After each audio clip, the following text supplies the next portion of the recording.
thankful, just thankful.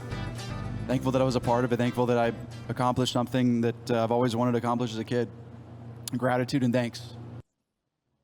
It's unbelievable, isn't it? Anytime you're going to have someone that wins and wins a major championship, you're going to have the contrast between the gratitude that goes with it and the disappointment that we saw from those that did not win, that didn't do enough to close, namely Rory McIlroy with 3 bogeys in his final 4 holes. And remember, he got up and down to save his par at 17 as well. Bryson DeChambeau did what he needed to do. There you can see the final leaderboard as we welcome you to our live broadcast, because this week we are broadcasting live from here at TPC River Highlands, the Travelers Championship, the signature event that does have a great field. Everybody's all excited about everything that's be going on here this week, and we will talk about that in today's show. But because this is the first time that we're having a chance to share it with all of you guys from coast to coast in this medium, we want to talk about what happened in this past week, because what Bryson DeChambeau did was simply incredible. Remember, he hits that drive on 18. It goes left, and it goes into and through the wire grass and ends up settling right near a root. And the complication for Bryson was that he also had branches above him. He has a very upright swing. Remember, his clubs are different than everybody else's. They're about 6 degrees upright on top of that. And he was trying to find a way that he could advance the ball. And when he was finally able to decide what he was going to do, and he blasted the ball from that very difficult lie on the left side of the fairway on 18, it ended up plummeting down into that bunker. Now, that was a bunker that was front right of the green complex where nobody had been able to get up and down and save par. And then Bryson faced this shot. Probably one of the most difficult shots in golf in general, full stop, and he hit this incredible shot. He knew it. Watch him as he comes out of the bunker. He's like, yeah, I've given myself a chance to win my second U.S. Open by sinking this putt. He does it. He expresses that. Talk about gratitude and excitement. And I love this camera angle because you can see the gallery and the grandstands behind him. He shared so much of the experience with the fans this week. But it's like watching somebody on stage. It's like watching Mick Jagger or something. Watch the way that he plays to the camera here coming up. This is why I love this perspective. Right there. And that was sharing it with everybody at home as well. Different angles of the same. Bryson DeChambeau doing what he needed to do. Yeah, he wasn't the most accurate off the tee, but when he found himself mired in that wire grass, save for a couple occasions, notably, as I just mentioned, on 18, he was able to get the club on the back of the golf ball and advance it along the lines that he wanted to. And when it didn't end up exactly where it would be most advantageous to him, he was able to get up and down and do what he had to do. Yeah, you can take a look at his leaderboard coming up, or his scorecard coming up here, because he still had 3 bogeys on the day. In fact, when he went out on his opening 9, I love this video. It is so awesome. He was 1 over. He makes that birdie at 10, and it's like, okay, he's starting to kind of settle down here. Rory was on a tear through this stretch. He makes a bogey at 12, comes right back with a birdie at 13. And then he had that bogey at 15. And, of course, in front of him was Rory McIlroy. But by the time that Bryson made that bogey at 15, we were already starting to see Rory wobble a little bit and leak some oil coming in. And that's a whole nother discussion, which I'm looking forward to having with you guys, too, about this balance between, do you look upon a victory such as this and go, well, from a Rory McIlroy perspective, is this about what he didn't do? Or from a Bryson DeChambeau perspective, is this about what he did do? In other words, did Rory McIlroy give this U.S. Open to Bryson DeChambeau? Heated debate, of course, has been going on about that for the hours since victory was secured by Bryson DeChambeau, and I think it's a fair discussion to have. Bryson DeChambeau's bio, he is, of course, playing on the LIV Tour right now. He's a 2-time U.S. Open champion, 2020 at Wingfoot and 2024 at course number 2 at Pinehurst. 9 PGA Tour wins before he went to LIV. He's won a couple of times on LIV. He's represented the United States and Ryder Cup team twice. He was on the 2019 U.S. President's Cup team as well. Really impressive record across the board. When you think about what he's done in the majors this year, and you saw it on that graphic, that it's impressive. a piece of sixth place at the Masters, second at the PGA Championship. He wins this U.S. Open, and we still have one more major before us at Royal Troon. Is there reason to believe that Bryson couldn't contend at Royal Troon with as well? He is striking the ball right now, and the confidence surely that he has from this point. So for Bryson DeChambeau, another conversation. We heard a lot about it throughout the course of last week, where there was a discussion of, well, this is a different Bryson that we knew before. Yeah, a different maturity, different engagement, different comfort in his own skin. I'm looking forward to going down that road as well and reflecting on it all. And as we are here at this Travelers Championship, as I mentioned, a signature event such as it is, we're looking forward to diving a little bit deeper about where we are this week. So we have a lot to cover with you on today's show. But first, we're going to take you into the press room. This is our best of Bryson's press conference. This is John and Andrew and Don putting together the pieces that they thought would be most significant, because I thought it was significant that at this U.S. Open, thankfully, so much was done to honor the memory of Payne Stewart. It was 25 years on that he made that putt at 18. And what's important, I think, for people to remember is that when he made that putt at 18 to win in 1999, that was for par. He got in trouble off the tee, just like Bryson did. Payne Stewart has always been a hero to Bryson DeChambeau because of that connection at SMU. Remember, he used to wear the cap that a lot of people now are calling a Payne Stewart-style cap. Some people call it a Ben Hogan-style cap. There are various names for it. Flat cap is probably the official name for it, if you please. But it was so cool, I thought, that Payne Stewart was honored in this setting. So when Bryson spoke to the media, he talked about that connection and so much more. I'm so happy I got that shot up and down on 18. Oh, man. I didn't want to finish second again. PGA really stung. Xander played magnificent. I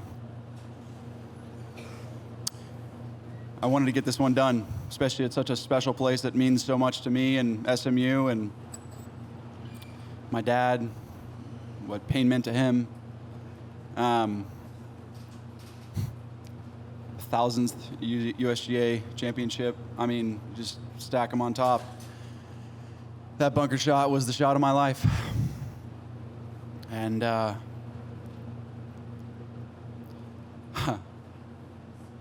forever be thankful that I've got longer wedges. So I can hit it farther and get it out and get it up there next to the hole.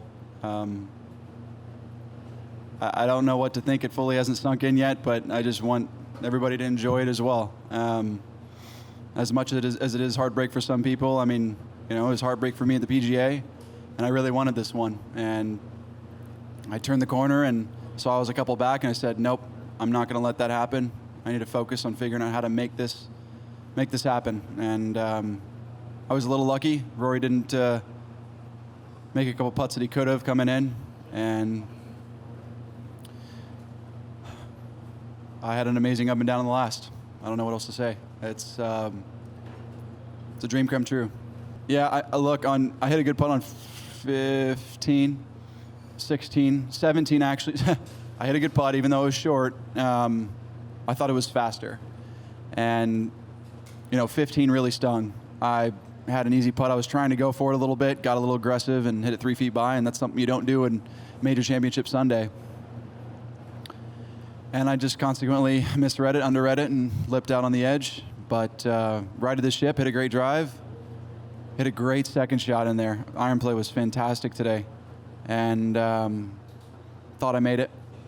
All I was focused on was myself. Every once in a while I could hear Rory and the Rory chants and what he was doing, so I knew what he did based on the roars.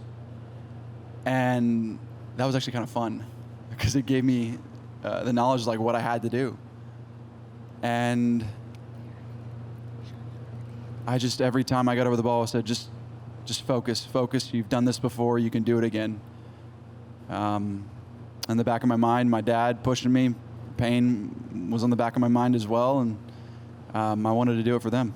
I was actually concerned I might hurt myself hitting out of that. I was trying to get TIO relief, but didn't have anything in my way, unfortunately. And I was trying to run it left of that bunker, run it up the green and give myself a 2-putt. That's what I was trying to do, and I had no backswing. And At a certain point in time, I'm just like, okay, I just got to hack it, and hopefully it'll go down the line, but it didn't. It cut, and it went in the bunker. One of the worst places that I could have been, but Jibo just said, okay, Bryson, just get it up and down. That's all you got to do. Just get it up and down. You've done this plenty of times before. You've seen some crazy shots from you from 50 yards out of a bunker. And I said, you're right. I need a 55 degree, let's do it. First and foremost, I respect and understand people's opinions. I mean, I was knocked pretty hard down in 2022 for numerous reasons, numerous scenarios, and numerous things. And I had some great friends and great people around me tell me, keep going, keep pushing. And so I dug myself out of a pretty deep hole. Golf swing wasn't doing well. Ball striking was terrible. Putting wasn't great. I had Paul, who's on the Crushers, Paul, Casey, Anirban Lahiri, and Charles Howell just continuing to push me in the right direction. And that was actually a massive help to get me in the right mind frame from such a low point in my life. People just continue to say, dude, you're good. Like, don't worry about it. You got a lot of great life to live. There's more to life than golf. So how I've grown, I've realized that there's a lot more to life than just golf. And treating others, treating yourself first and foremost, respecting yourself is super important to being able to treat others with respect as well. And that's one of the big things that I've learned. And I'm not perfect. I'm a human. Everyone's human. And certainly those low moments have helped establish a new mind frame of who I am, what's expected, what I can do, and what I want to do in my life. And so to answer your question quite frankly, it's what have I learned?